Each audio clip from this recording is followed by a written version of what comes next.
Due to my frequent and reckless abusing of substances, lack of direction, unemployment, legal troubles, and all while being nearly 30, my mother and stepfather have decided to kick me to the streets. I guess I understand. I did apparently try to find my stepfather whilst calling myself the Big Cheese, while blacked out on Friday night. It's a fair tipping point. I tried to get a refund for my flight tickets I'd booked to Australia to chase my ex, who has zero interest in me. But I missed the 24-hour mark due to my weekend bender. So I guess I'm going there on Friday.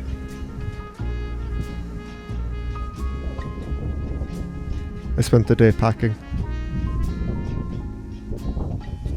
For most of the packing I was stressing about where I was going to spend the rest of the week. Mostly because I realised I was going to have to see my father.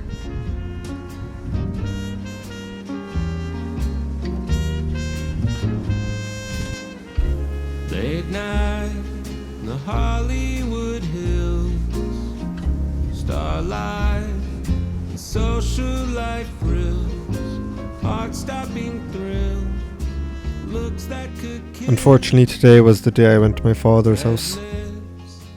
We don't get on too great. He's a bit of a prick. He left my mother and me when I was a teenager, after he walked in on me giving my friend a handjob. He was convinced my mother had made me gay from allowing me to eat too many blue Skittles. A couple of years after he left, he met my now second stepfather. He's 20 years younger than him, and I'm pretty sure is riding their 70-year-old neighbour.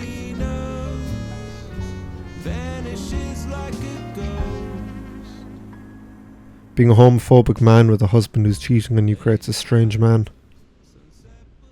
Not someone you want to be around too often. At least their dog is there, Rigby, to help me get through the couple days.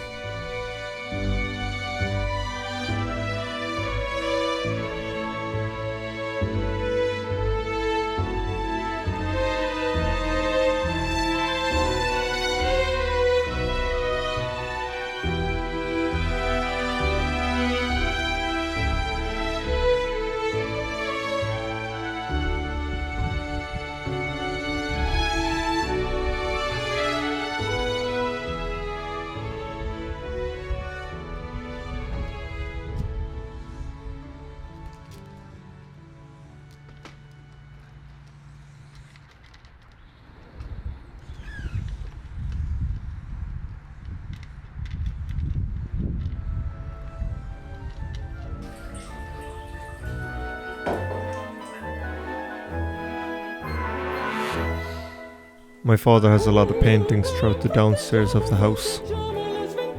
It often reminded me of a dentist's waiting room, which turns out isn't too far from the truth. See, if you show up at my father's house on a Wednesday afternoon, you'll find a good number of middle-aged men waiting downstairs. Except instead of waiting for a man to treat them orally, they're waiting to get treated with oral. All a part of my father and stepfather's little non-hetero swingers club.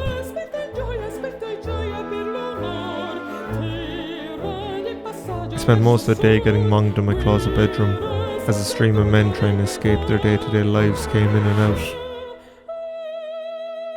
As if this house hadn't brought enough trauma into my life as it was.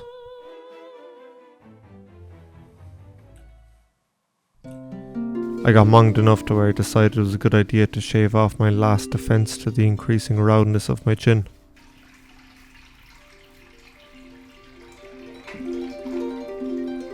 As a way of ridding my current demons away. A way of opening a new chapter.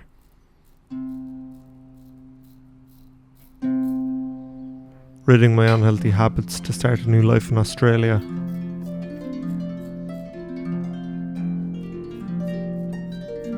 Maybe I'll start a business, see a therapist, go to the dentist, even cut out drugs and alcohol. Finally take myself serious.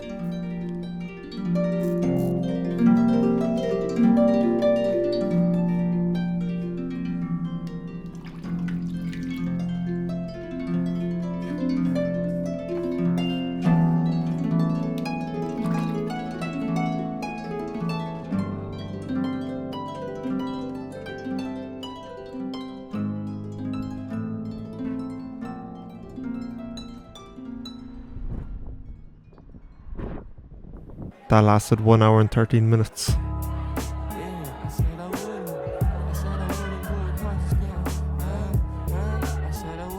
I woke up and realised I gotten the dates wrong for my travels. I was in fact going to Australia today. I don't have much footage from these next few days, mostly due to the fact I spent most of the trip on very potent sleeping pills and a high dose of alcohol to combat my fear of flying, born from when my mother accidentally left me in my uncle's house alone for 27 hours when I was 8 years old, with nothing but a copy of Final Destination on VHS and half a Tesco microwavable spaghetti bolognese. So Thursday night I flew to Rome and slept in the airport. It was this night I started to suspect my baggie of kit shoved up my bumhole had a small leak. On Friday I flew to China and had a 20-hour layover. This is where my memory gets a bit patchy, and my suspicions of ket leaking into my bumhole grew a lot stronger.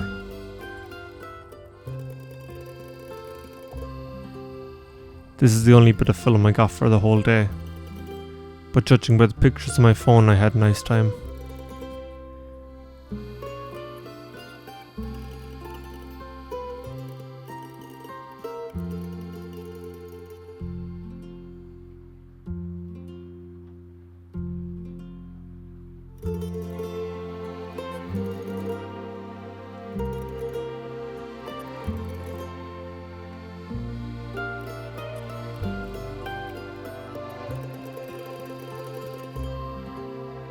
Luckily the Chinese diet was a big contrast to my typical Irish one these last few months, so I seem to have shit out the bag of ket sometime during the stay, and I managed to sober up by the time my 3 AM flight to Sydney was taking off.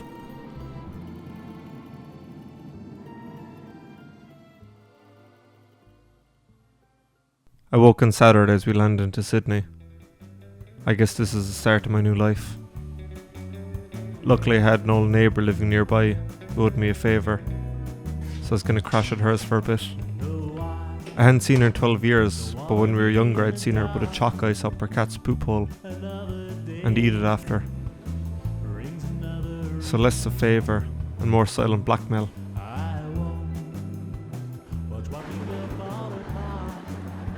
She lived in a town nearby Sydney.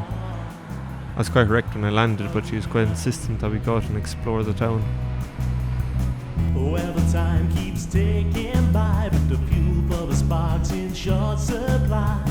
Always waiting on another slow reply. Falling for you was the worst idea I ever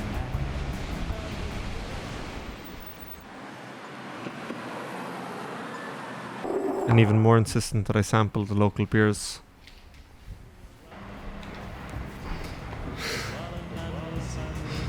Thank you. It didn't take too much insisting, and before I knew it I was blacked out before I was on pack. It's been so long that it's faded to distance. Well, the time keeps ticking by, but the fuel for the sparks in short supply. Always waiting on another slow reply. Falling for you, falling was the worst idea I ever had. Under your spell, but I don't know where I stand. But I don't know, don't get where I stand. You're empty word, you're empty word.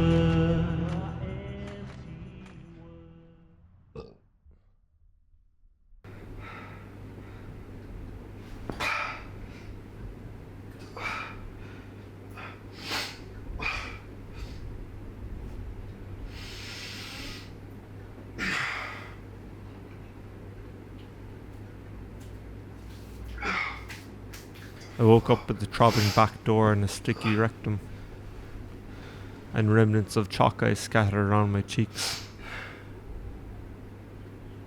I was alone in bed with a note on the pillow next to me.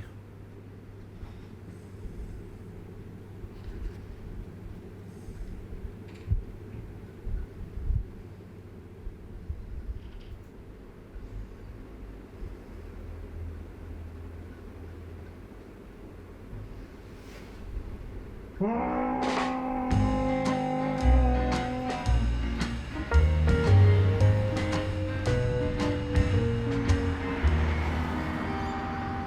the magic gone?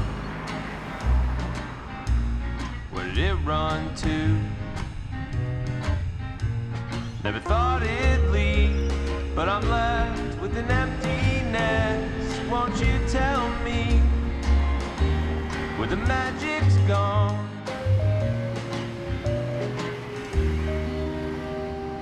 Back when I was young, it was all around. Everywhere I looked, it was there. Now I blankly stare, and I wonder where the magic's gone. Is there a reason why I guess I'm gonna have to find somewhere else to stay. Not the strongest start to my new life in Australia.